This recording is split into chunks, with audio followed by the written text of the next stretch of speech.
that thing of being content with who you are. So yeah, the kind of pressures we got were just be the best you can be. Don't kill yourself on top of anything or anybody. Who determines what is good enough? When something seems like it's getting too much for you mentally, step away. Everybody came from somewhere. Okay. Majority of the population is paying attention to what we are producing. They make their clothing decisions based on what they see on TV. Their word choices are based on what they see on TV, on the radio, and all of that. Doesn't that make us realize how powerful we are? Why aren't we using it to be a tool to drive a message? Why did we think America was the greatest country in the world? It was through the films. But guess what? They only show you the good stuff. So what message do you want to drive home to people? Yeah. How many people are witches in this Nigeria? You can tell a story and still give it a good twist. Very true. I can entertain you and still tell you how good it is to be a good human being. Very true. I would say tell stories that matter.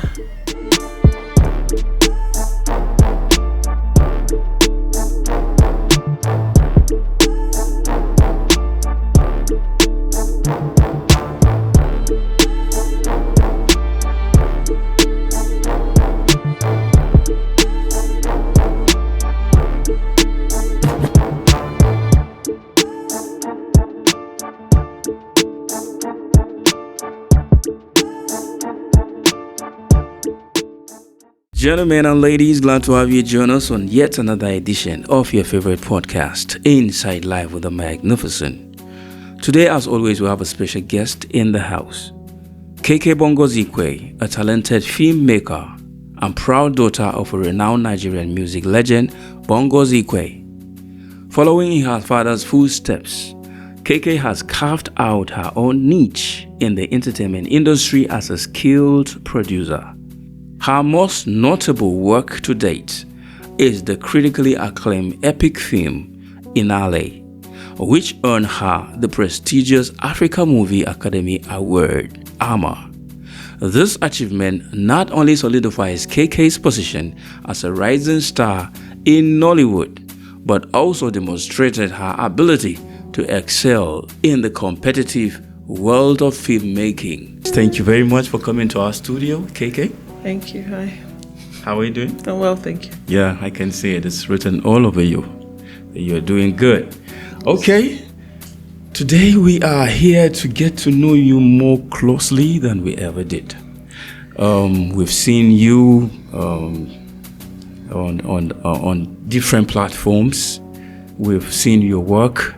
We've heard of your achievements and everything. But today we are more interested in getting to know you as, first off, Keke Bongos-Ikwue, the Nigerian, and then the very important personality in the film industry. So can we get to meet you, ma? Where were you given birth to? Your childhood? What schools you attend? Let's start from there. You're welcome. That far back. Thank you. I was born in Lagos, Nigeria. Maybe the schools, I'll just mention the ones that I stayed longer than 1 year or 2 years. Looks like you went to a lot of schools. I went to a lot of schools, yeah. I went to St. Jude's in Festac, which still exists. Oh. I went to Corona, Papa. Then I went to Boko for like a year and a half. Okay. FGGC Boko. All right. Then I went to Chrisland College. Chrisland College. In Lagos. Okay. That was before there were so many other Chrislands and before they started having all those funny things going on. And then I went to Lagos State Model College, Kanko. In Kanko.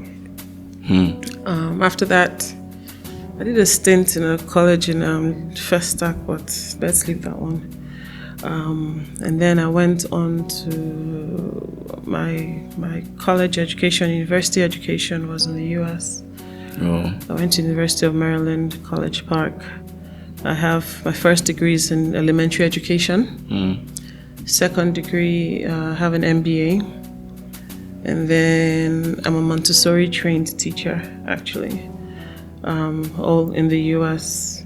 did some work, decided to come back home. Actually, I decided to start a school when I came in. That was actually my goal. Oh, you have a school? No. Okay, that was your... Because my father decided to do something else with me. I don't know, I think somehow he's still controlling my life. Every decision I make, I don't know, somehow it comes back. Somehow has a way of taking it back. Wow. So, yeah, I did my NYC, and somehow he ended up trapping me or pushing me, cornering me, not trapping, but cornering me into entertainment. Where, yes, I did the production. Maybe he was seeing what you weren't seeing. Maybe. I don't know, maybe. Okay. I think it was more of a way, when we had started it, the intention was to actually promote his music. Okay. Again, when we did Nolly, which is how it became, how it was, why it was a musical. Okay. It was largely surrounding his songs. And actually, when I started with the production, I didn't realize that my role was a producer. Some of your early memories in the industry, would you mind sharing? You know what I'm talking about. Well done. Yeah, thank you. Is there something you're trying to find out? Because nothing happened. At least that I know. A lot. Unless there's some gist that I'm not aware of. Yeah, it was just, I think what I like is, what I'm enjoying is getting to see the people who we kind of started all together. Yeah. Seeing how they just like blossomed or become like mega, or even those Megastars. or those who, when we were there, we're just kind of hearing their names and we're just like, oh, okay, nice. And then we're just seeing them just, wow. So I'm loving the growth. Okay. I'm not answering your question, but I'm still saying something. I think you are beating me here. Good job. It looked like someone. I'm telling myself good job. It looked like someone is winning. All good. Moving on. What inspired you to become a filmmaker? I know you, like you said earlier, you understand, it was more like you were an accidental producer, and then you loved it and then continued. You understand, but you've never dreamt, you've never nursed a feeling or an aspiration. You never admired producers from afar, none. Okay, so you never had mentors? No. Zero mentors? No. Yeah. I mean, because like I said, it just happened. You know. But no, I do. The people I admire now are like the people that if I admire anything now, I'm admiring them now. Okay. Because I've done it. Okay. And I appreciate the work that goes into it. Because it's not an easy job. Yeah, definitely. You know, especially for those who really mean to get the job done, who really mean to do it. It's not an easy job. Yeah. You know. So yeah, I'm admiring what they're doing. So for some time, I mean, like I said, when I started, I kind of happened into it, and then I ran away. I ran away. I mean, but I always keep getting pulled back. Why did I run away? You want to know why I ran away? I ran away because I couldn't handle because in Nigeria especially, which I still don't understand, as a film producer, you have to be seen. Yes. Film producers, we are supposed to be backstage people, man. You don't have to be talking about me. You're supposed to be talking about the actors, in my opinion. You know, that's why they're the celebrities. That's why they spend so much money taking care of themselves. We're supposed to be the ones who just be at the back. Yes, behind the scene, of course, but sometimes then you have to be the ones attending the red carpet. Sometimes you have to be all dressed up and goldfish couldn't hide. That's too much work. And I'm lazy when it comes to things like that. As a daughter of a renowned musician, have you faced any challenges trying to carve a niche for yourself?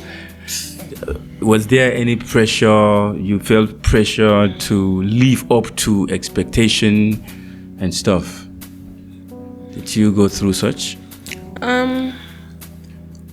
The pressure will be more about maybe people thinking you're something you're not.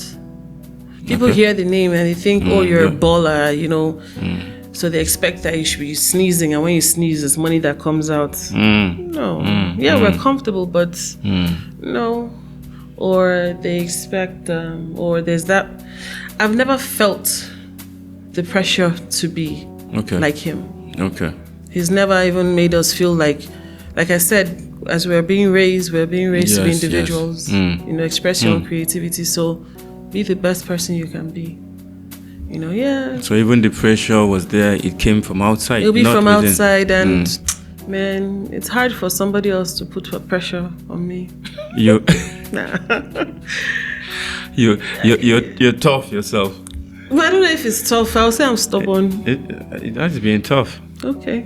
It's hard for you to make me do what I don't want to do. Just like I tried earlier and failed. I failed woefully. How do you navigate the expectation?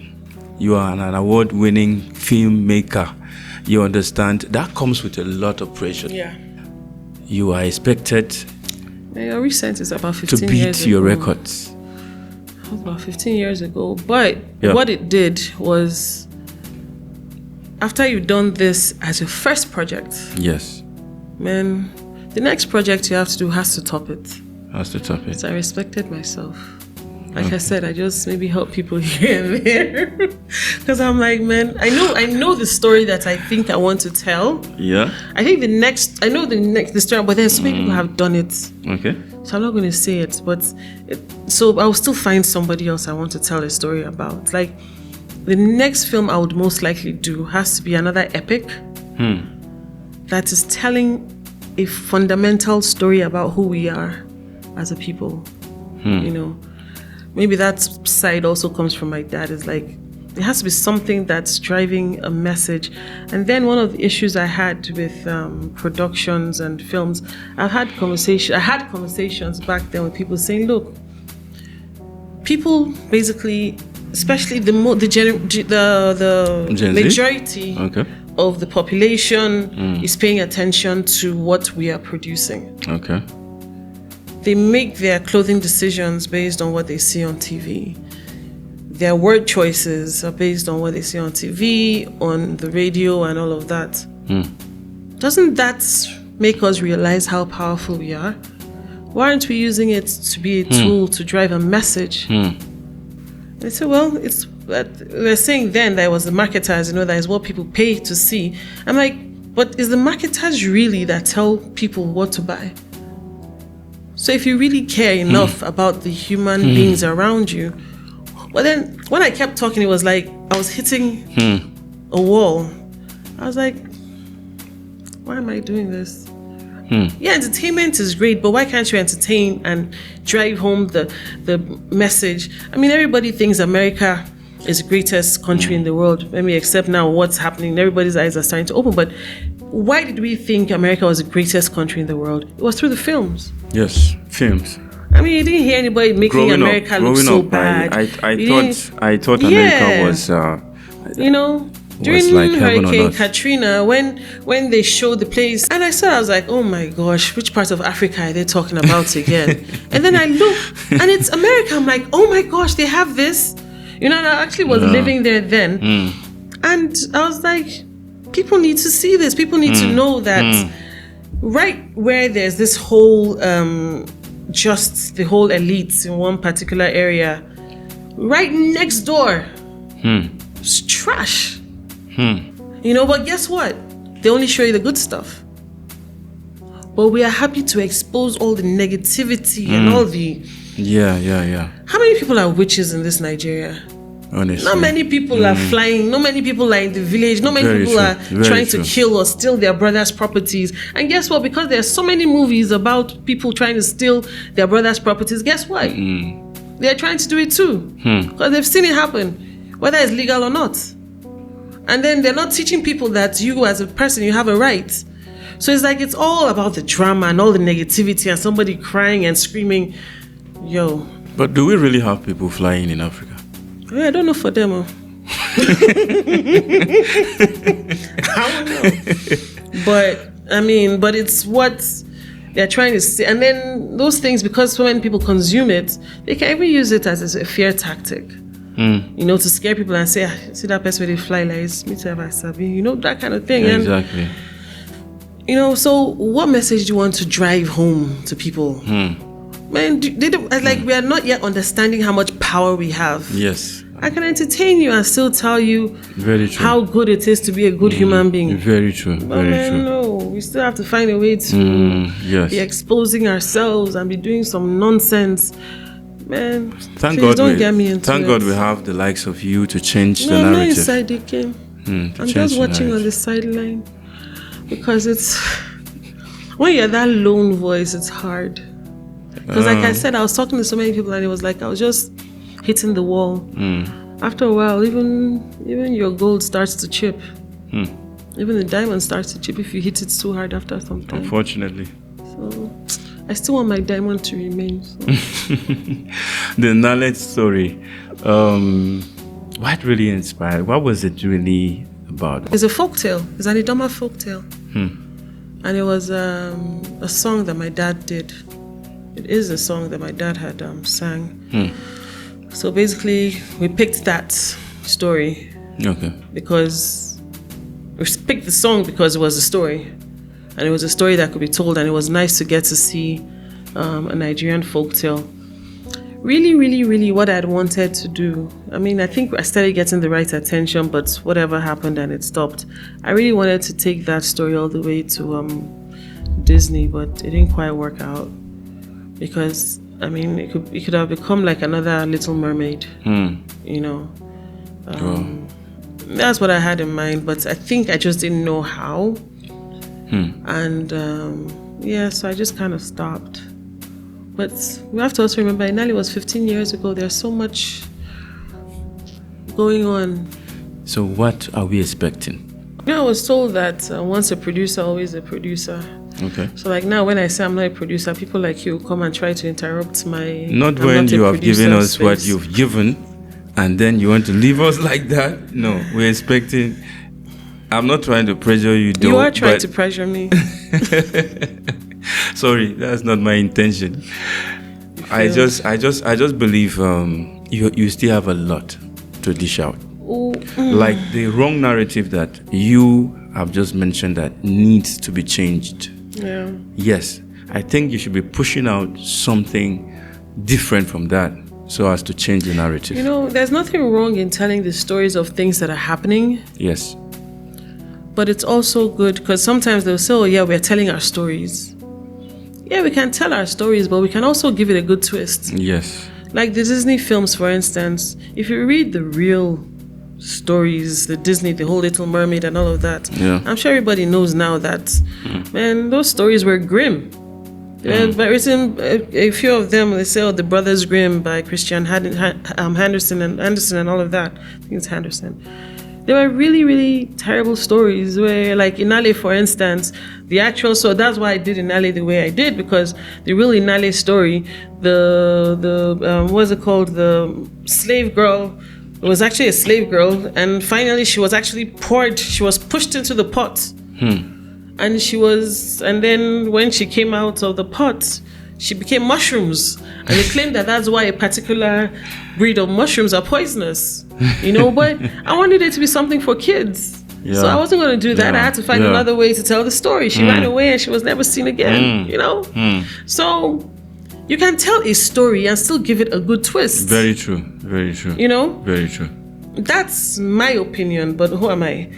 It's my opinion, but I still feel like the world can be good. Yeah. So I'm more into that. So now when I was filming that, I've always had a thing for, maybe as an educator, had a thing for seeing people get from point A to point B. I like to see progress in people's lives. That's maybe part of the teaching thing.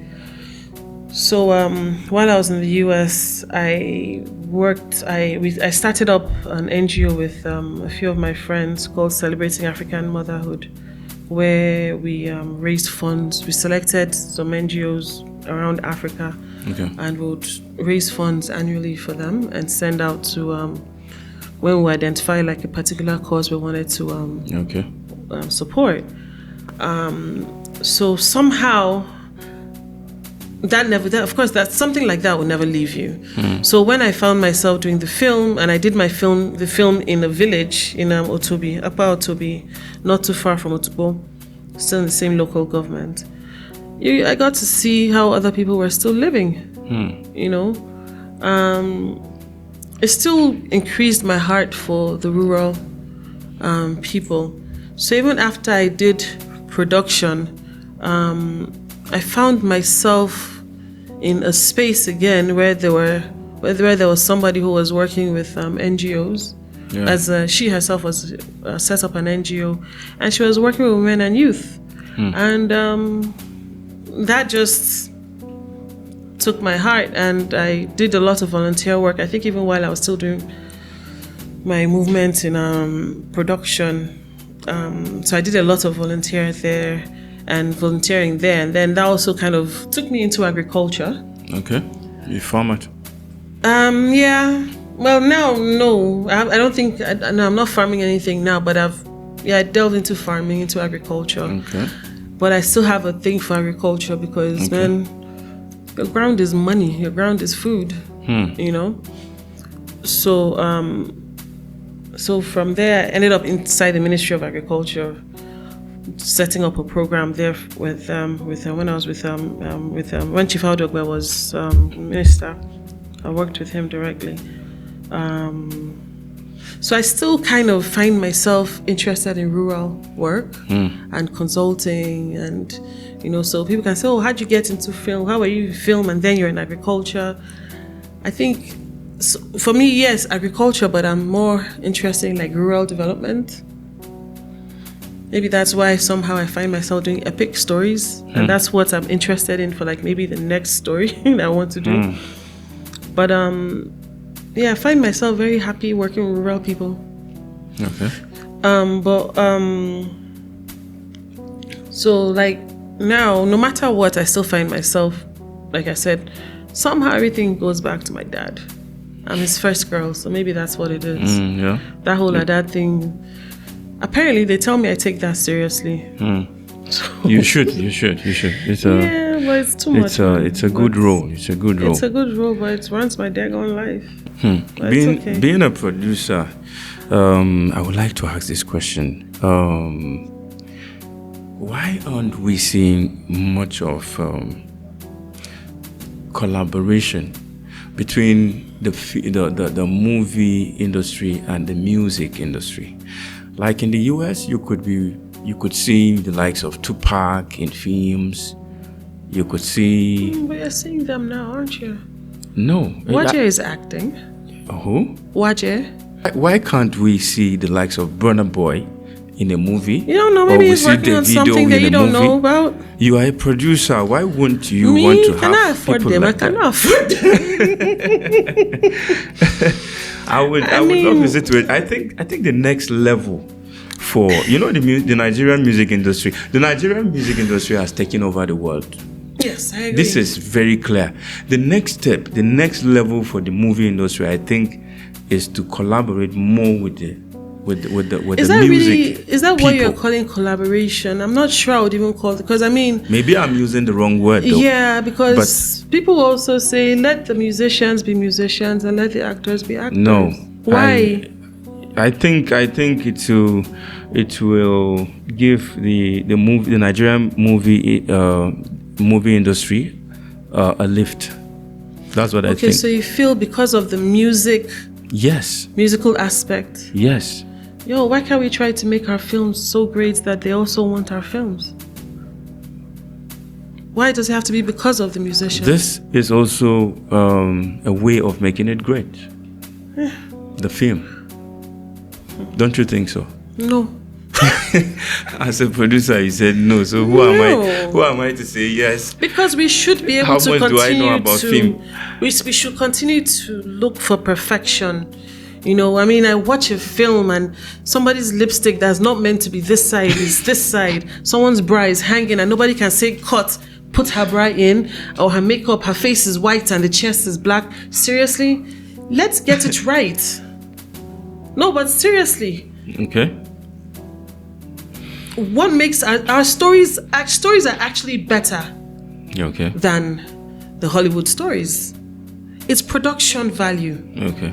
We rush through our films. Do you know how long it takes for them to create films? Yeah. They even laugh and it's at capital intensive. Yes, they used to laugh at Tyler Perry, talking about he used to shoot his film very fast because he shot a film and in 1 month it was out. In Nigeria, if you shoot a film and your film is out in 1 month, it's like, oh my God, you spent so long on your film. Okay. When I mentioned... Don't ask me the wrong question. When I mentioned the fact that I think there would be need for you filmmakers to begin to bring in the Nigerian super music stars into your production. You made mention of something like, can you afford them? Meaning the budget is also a problem. They know their value. Assuming you have a deal with Burna Boy, don't you think?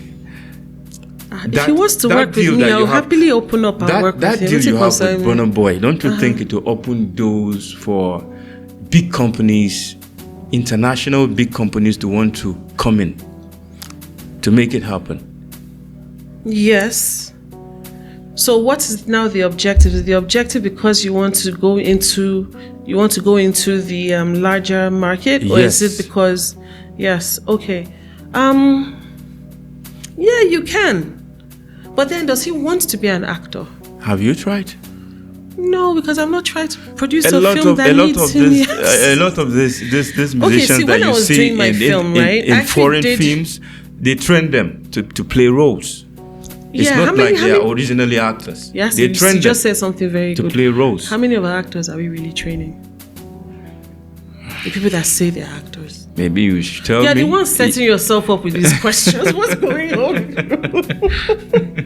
I mean, why would I stress myself to go and train? I'm not. When I told you I've been doing, it's 15 years since I did something fantastic. That people say is fantastic. Yes. So even as I'm saying what I'm saying, I also don't know how long it's taking people to produce anymore. You have to remember, because I'll still be talking about things the way I knew it to be. Okay. Because I know back then, I don't know if they're still doing it, one actor is working on 4 sets at the same time. He finished this same day, he's doing this person, and he's jumping and he's another character. I'm like, aren't you supposed to be a character? How are you going to be 5 characters? That means you got to be mad. You're going to be doing 5 characters in one day. Yes. Hopefully they're not doing that anymore, but I don't know. Okay. I'm not a good guest for you. Okay. But you're talking to me. I'm loving it though, and I know the audience are having a great time listening to you. I hope I'm not going to say anything that they'll use to judge me, but it's all right. We're all good. What advice would you give if you should have, say, a room full of movie makers, producers, especially the Nollywood producers? If you have them in the room, what would you want to tell them? I would say tell stories that matter. They don't have to be deep, like obvious. They don't have to be deep. They don't have to be obviously deep. But like there are a lot of comedies that are made like Hollywood based. There are a lot of comedies that are told that after you finish laughing, you're like, oh, hold up. It's like everything doesn't have to be so obvious. But tell stories that matter. I've seen it. They've started doing it actually. Okay. So let's see more of the beauty of. You have any reference? Man, one actually flashed, but I can't remember. Okay. Man. No, I can't remember. I'm sorry. Okay, maybe you would remember later. I've been trying to only stick to what I know in terms of like I've been doing a lot of replays because of triggers and certain things. But stories that matter. Okay. You know, stories that hey, like I will not tell you that I know exactly what the message was, but I know I don't know why, but Camberley stays in my mind. Okay. The story Camberley stays in my mind for some reason. It was a funny film. It was very pleasant. Yeah. But I know another one that actually I think had a lot of messages in it was it was the Christmas movie. Okay. From 3 years ago, I think, with Jesus is Lord. Sorry. I'm sure anybody will go back and will see it. But it was interesting because it was like, I think there were 3 brothers. Okay. You know, the mother said, whoever gets married first is the one who's going to get this house. And, you know, and they were all trying different ways to get... and it was interesting. It was beautiful, but it was also interesting to see like the dynamics of the family. And, you know, they were kind of, even though they were like beefing each other, but there was still that love, you know, so I feel like there need to be more stories that show love. Yes. Even if it's rural, even if it's in the village, man, village people love each other. You go to the village and everybody's very warm and everybody's very nice to each other in all reality. Yeah. I keep feeling like, man, it's the stories that keep telling us to be having bad belly for other people. Tell us to be more paranoid about people when they talk to you. Remember that movie, that person did this thing. Don't be trusting that your friend every time. Okay. And then you plant that seed inside. So my advice would be tell pleasant stories. Okay. I don't know if I'm an optimist, but I also like to believe that I'm someone realistic, and also I like to be hopeful. Okay. You know, that's what keeps me going. Hope. Yeah. No matter how bad things are, you sleep, when you wake up, there's tomorrow. Okay. You know, so like I feel like we need to keep feeding that to ourselves. Okay. I'm not saying lie, but it will get better somehow. But then don't just go and sleep and wake up and say it'll be better. You got to find, how am I going to make it better? I lost our mother almost 3 years ago now, and sorry about it. Thanks. It's hard, but our family, somehow we're like, the world is not over. But what did she give to us? Who was she to us? What was she to other people? Man, I found out that she touched so many lives. I'm like, man, that's good. What was she doing? When did she have the time? Someone will tell you, she was my best friend. Do you know how many people thought she was their best friend? So many best friends. Do you understand? And some of them, I didn't even know them. So I'm like, okay, this is who she was then. How do I, So like, man, there's always something good inside whatever bad situation there is. Wow. So let's keep finding a way to bring hope to people's lives. I was walking down the street. I was taking a walk one of these days, and it was a Malam and his wife. They were sitting on a pile of sand and they were holding their hands and they looked happy. I don't know why that always strikes me. I'm like, man, happiness is not just about all these big houses and all of that. Yes, exactly. It's like what is inside of you. You have to learn how to be content. Very true. We need to give those stories. Everybody's greedy. Everybody's hustling. Everybody wants to do now. Let's make that into like a normal story to tell. Wow. Family and work. And how do you relax? Do you ever find time for yourself? It just might help someone out there. Before I talk about that, I'm going to tell you what I'm doing now, because I have a feeling you're not going to ask me what I'm doing now. So I will definitely ask you. Don't worry. I'm serious. Okay. It's in the lineup. If it wasn't better, I'm going to take it to say Well, my situation, I'm always wary about telling about what I do or how survive or whatever, because I always feel like not everybody has the same kind of mindset. Not everybody is in the same kind of situation I'm in. Okay. For instance, I live in my house, and I mean, God has decided that that's how it's going to be for now. That me and my sisters were not married, right? Yeah. We live in the family house. Yeah. So this is family. So when you come home, what do you have is family.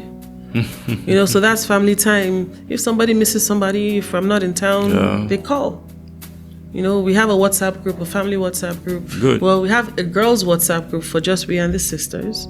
And then we have a family WhatsApp group, so that when we want to discuss things that the other people in the family don't have to hear, then so but at least every day we talk, even if it's just one thing or the other. It's just a way for everybody to know what's happening, so we're not calling every single person.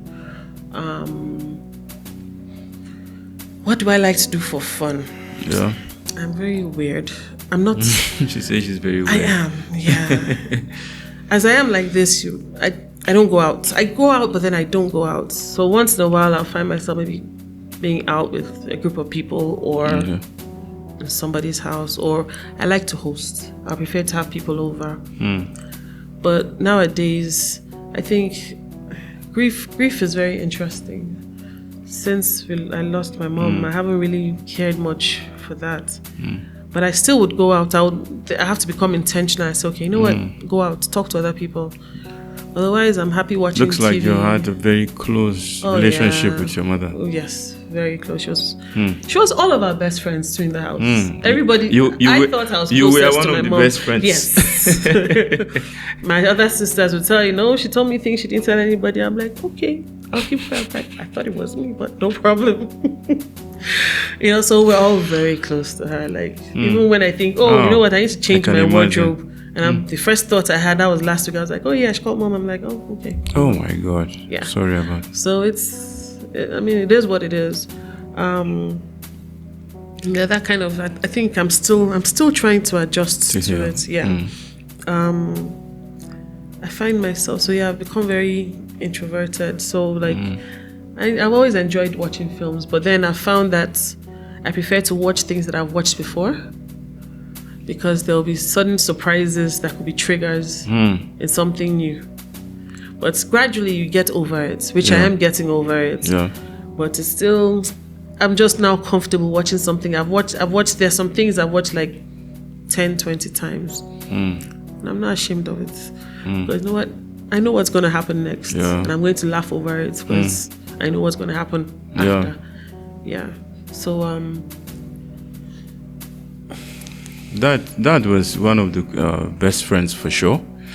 Oh, my dad? Yes, he was one of the best friends. Oh yeah, no. So he was the best friend. He was the best friend. Yes. How is he faring? He used to drive her crazy, but they were still best friends.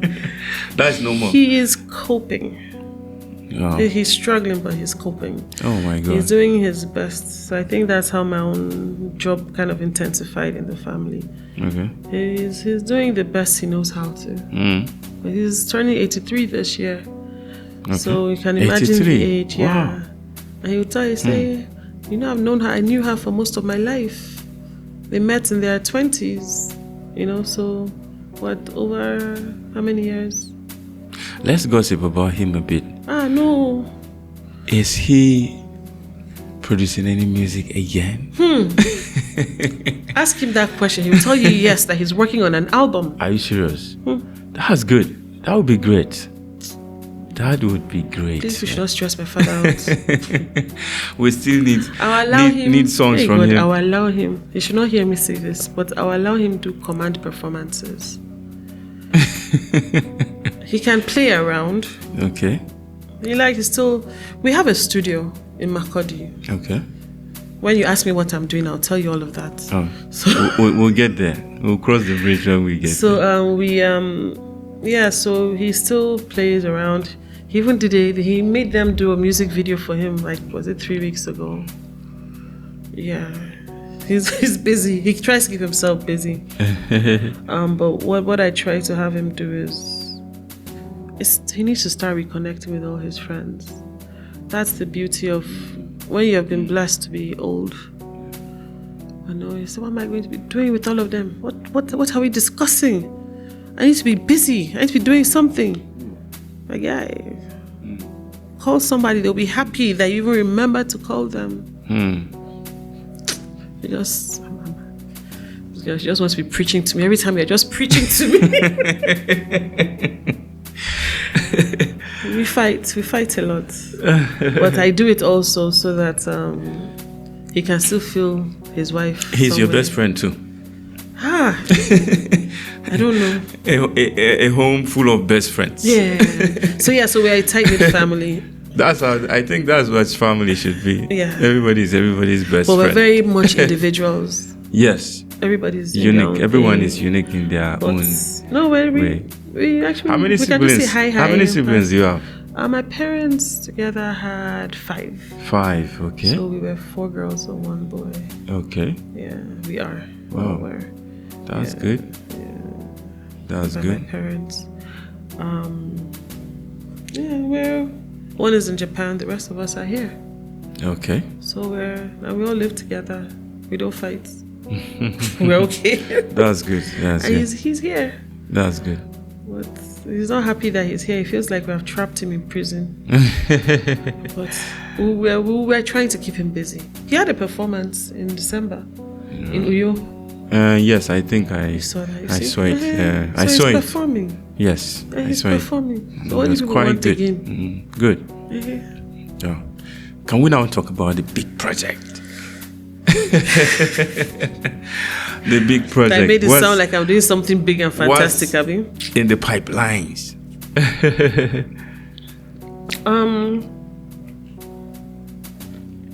I cannot guarantee a film yet.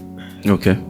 But right now, also because of my dad's condition and because he has built, there's a place in Makurdi that we have.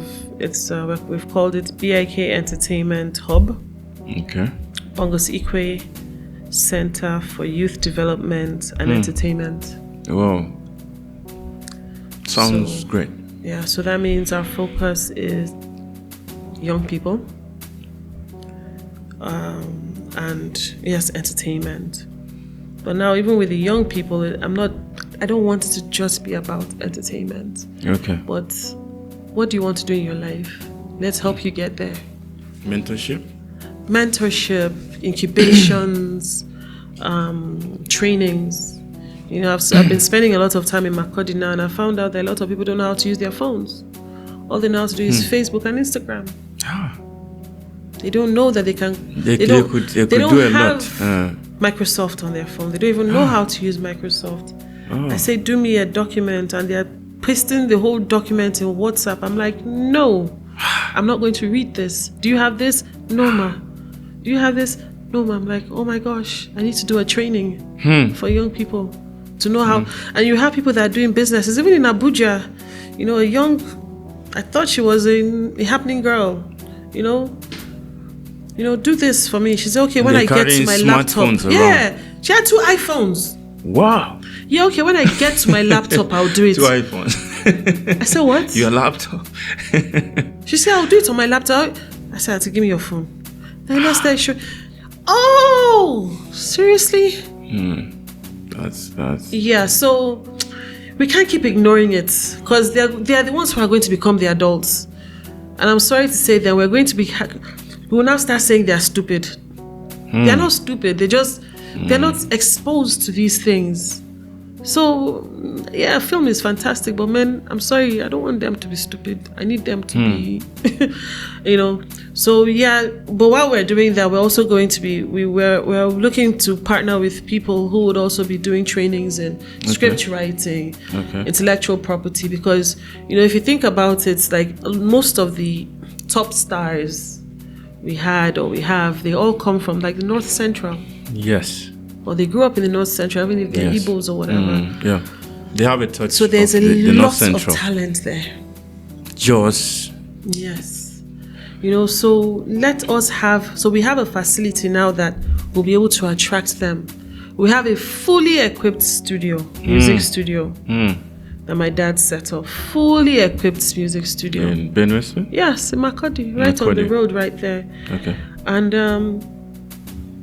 We have some equipment for film, and I'm actually going to be setting up a cinema there as well. Maybe a 2-screen cinema there, a cafe where people can work quietly. Well, we're calling it a taverna. Because people, when I say cafe, everybody starts there. They say, "Why are you doing internet cafe?" I was like, "What?" Okay, we have to change that name. So,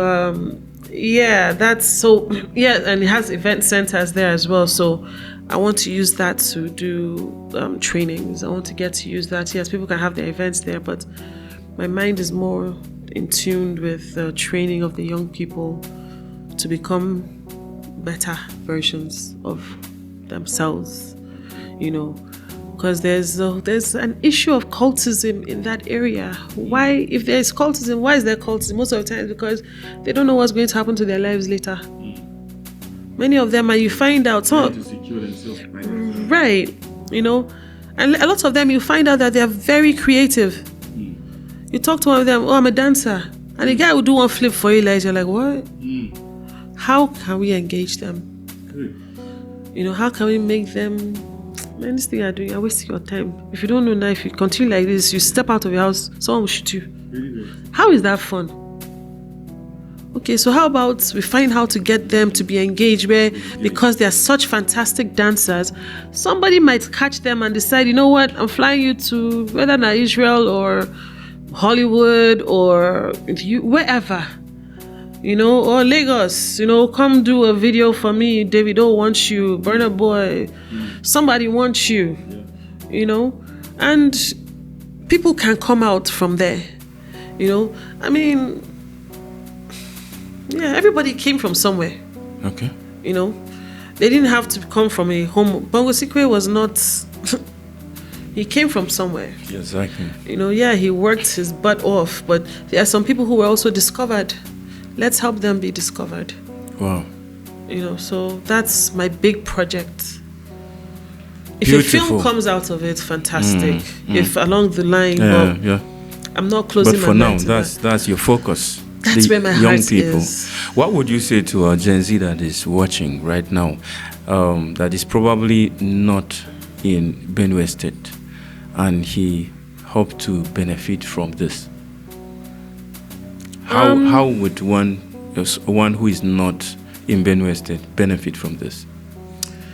I think one of the things I actually would want to do over time, like podcasts as well. Okay. Just sharing information. If they want to know, they can ask questions. The information is not for sale. Okay. So I'm actually hoping I can partner with organizations that would help this work that I want to do, because not all of it will be money-making ventures, but man, I would love to be able to expose them to like world-class equipment. If somebody wants to learn cinematography, I have like the best equipment for them to learn with. And then anywhere they go, somebody can be in a village and produce. When they did, was that Slumdog Millionaire? How big was their budget? Not sure. When they do all these like movies that are suddenly, whoa, sometimes they didn't think it was going to be like that. When I was doing Inale, yes, we spent a lot of money, but I didn't think it was going to be anything. But then that was also because my father is a perfectionist. Like everything has to be done like the best possible. And so to an extent, yes, we picked that up. So yes. I would like to give people the opportunity. That's good. To have access to that. That's good. Would you be going on a talent hunt as well? We are doing a talent hunt. Oh. We are doing a talent hunt. Okay. We've actually started. We just said, you know what, they have to at least pay for something because we're going to give them water when they come. Yes, that's how you know who is serious. Right. So, but then it's even cheap. Okay. Said 2,000 naira for individuals, and then like those who want to be groups, 5,000 naira. That's free. You understand? But like it's just to encourage. Yes. The aim is the aim is not to make money off it. Yes, at least not off of them. Not at all. Right. So it's just let them at least, because there has to be a level of commitment. Right. When you get something for free, I don't think they appreciate it. Exactly. It's a human thing. So we're going to start. We've actually started selling. We've exposed it now. We've opened it up. online? Yeah. Okay. Yeah. How on our website. How can one get it? Our website is actually simple. Okay. www.bikentertainment.com. Okay. Once you get on the page, actually, you see the talent hunt thing right on there, and anyone who's interested in it can. And you follow the prompt? It's just simple, the form, and then... Okay, fill. Yeah, and then I think there's also on our website as well, on our Instagram and Facebook pages. Yeah. It's all there. Okay. Considering the kind of family we came from, we talked earlier about pressure and how you handle it. Too much expectation because of your background. What advice would you give someone out there who is also from such background that is probably going through such pressure? You're trying to catch up, to meet up with expectation. Your probably your father or your mother has done so great in life that whatever you are putting out seems not to be enough. What would you advise? Who determines what is good enough?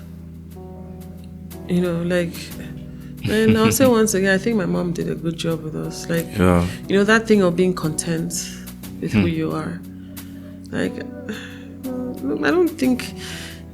Sometimes I need people to even encourage me even more. Because to be honest, for me personally, I come from a place of I put pressure on myself. Okay. If I get pressure from anybody else, I probably just shut down on you. So if more than anything, that's why I say I'm weird. I'm not. It's weird for me to be giving advice to people. For me, I don't care.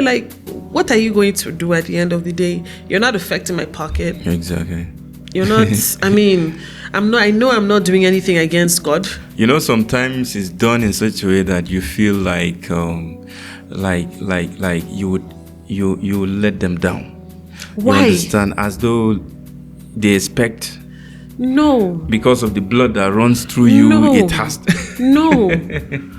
I think also I was raised to understand that my father is my father. You are you. My mother always tell me, your father's money is your father's money, it's not your money. So go and hustle your own. That would translate into set your own targets yourself.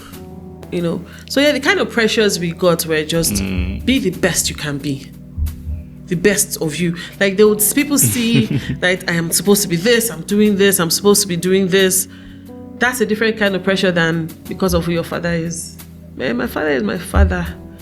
And also, maybe an advice I should probably give is, we should remember that every single person is a human being. Everybody is a human being. Your father is a human being. The way you make mistake, your father can make mistake. It's just that the way we do things now, our parents, when they are admitting to their faults, you will not hear them talking about it. Exactly. Everybody is a human being. Yeah. So I think then it kind of reduces the pressure. It's okay. I don't know. Does that make sense? It makes sense. Okay, makes sense. Man, don't kill yourself on top of anything or anybody. Just do you. Do you. Be okay with who you are. Exactly. You're not perfect. Nobody is perfect. So don't expect yourself to be perfect. Man, I pray that they have who they believe in. You believe in God. Man, you're not God. Nobody is God. Exactly. God doesn't make mistakes. We do. If you make the mistake, God, please forgive me. If you are sure that God is going to forgive you, because God always forgives you. Exactly. You go to sleep, you'll be all right. You wake up and then you continue. You do the best you can again the next day. Simple. Don't kill yourself. Simple. So as I'm looking like this, I'm older than I look. It's because I believe in God. So finally,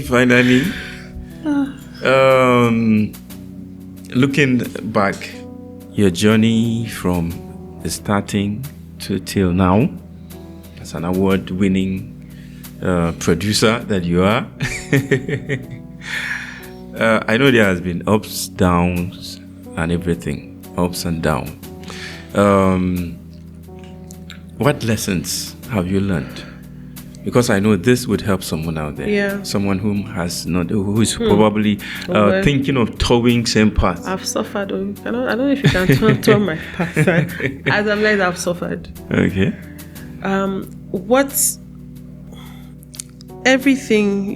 We have this saying. It's almost like just a cliche. Every disappointment is a blessing. When things are happening, you try to protect yourself as much as possible. I mean, I know that makes you come off looking hard, but it's also important to protect yourself. When something seems like it's getting too much for you mentally, step away. Man, look, if anybody says anything about you now, there's somebody else they're going to talk about tomorrow. And why does it matter what they say? It's mouth. When they talk finish, man, they themselves that are talking. Like Nigerians would say, now them get their mouth. You understand? So that pressure, and then for me, what I have discovered, so, like I said, when I came to Nigeria, my intention was to set up a school. I'm still saying, I still would like, that's still my retirement plan, I feel. Okay. But every journey that I've taken is leading me somewhere, even if it's not what I planned. You can't force God's hand. Exactly. So I just allow myself to just keep going. I just allow myself, like, okay, this is where I am. You know what? I want to be something else, but you know what? Fine. If this is where I find like this thing that I'm doing now. Yeah. When my dad was building, we were all upset with him. Leave this thing, carry this whole thing, bring it to Abuja, do half of it, you make your money like that. But guess what? It is there. What do I want to do? I don't want to sell it because he has to have something that's a legacy project that's going to even be beyond me. It's a legacy project. Right. It is. That's what it is. I have to now say, you know what? This is what it is. Let's make something of it. Somebody else could have said, no, sell it. No, do this and do that. But no, I've chosen to just look at the bright side of things and say, let's make something of this. Okay. So I guess that would be the lesson. Yeah, definitely. I see all my experiences let's make something of it. are coming down to exactly. that. My rural development experience, my entertainment experience is coming in there. That's good. So anything that's happening, my pastor will also say, and I've also learned even in my own life, when something is happening, say, what is God trying to show me? Exactly. What is God trying to teach me? When it seems like something drastic is happening, instead of going, oh, woe is me, what is the lesson here? What's the lesson here? Yep. That goes to say that in every experience there is a lesson to learn. 100%. And that is how we come to the end of the sit down. Thank you very much for your time. Thank you. Thank you for coming. We are so grateful to the listener out there. Thank you for thinking I'm worthy of talking to you. All right. Do well to subscribe to our channel and, of course, turn on your notification such that as soon as something drops, you'll be the first to know.